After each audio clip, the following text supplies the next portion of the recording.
So you just went out and you got yourself a nice little Weber grill, right? Got the little Spirit here, and you're like, all right, man, I'm ready to cook. This thing's awesome. The propane tank, all I gotta do is hook up this propane. So I take it, I hook the line up, boom, ready to go. Now you want to take your grill, maybe you want to move it around, so you go to drag it and you realize, wait, this thing's not really moving, it's stuck. What's going on? Well, my propane tank is hitting the ground. Okay, so open the door. Why would they make a propane tank hit the ground instead of resting inside? Well, there's a reason for that. It's not supposed to hit the ground. What do I mean by that? I mean this. This is a gauge. It tells you how much propane you have left.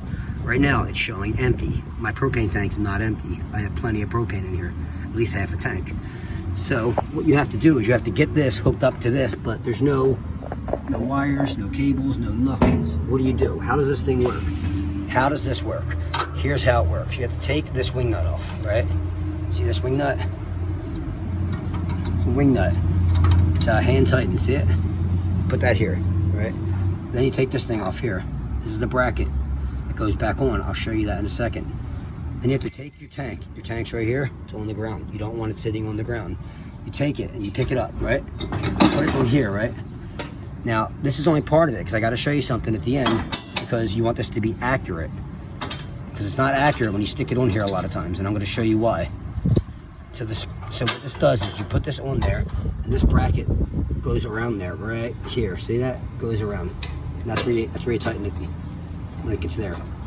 Now what this is doing is it's holding your tank on, and there's a spring in here that tells you how much propane you have left. This is probably pretty close because I'm right around half. Sometimes you'll get a false reading though, where it could be like in the middle or something like, see how it's staying down there now? So what I like to do, there's a way to get it accurate to where it's not here, it's not sticking up here. See, it's not really accurate because how can it do both, right? It can't be both. What I do is this, I take the tank in my hand, right? Shake it up and down, right? And as I'm doing this, I let it go. Do it a couple times. And it'll kind of give you the idea of where it's at. And after a couple times, it tends to fall here, so I know that's pretty accurate. It's probably in between here and here somewhere. That's why one time it landed here, one time it landed here. But at least I know approximately where I'm at.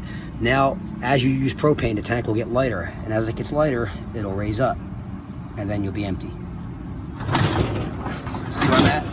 There you go. Now you know how to use the propane gauge on your Weber grill. And when you need more propane like this, you'll have a better idea of when, you got to go buy it. Take it easy, guys, and please like and subscribe.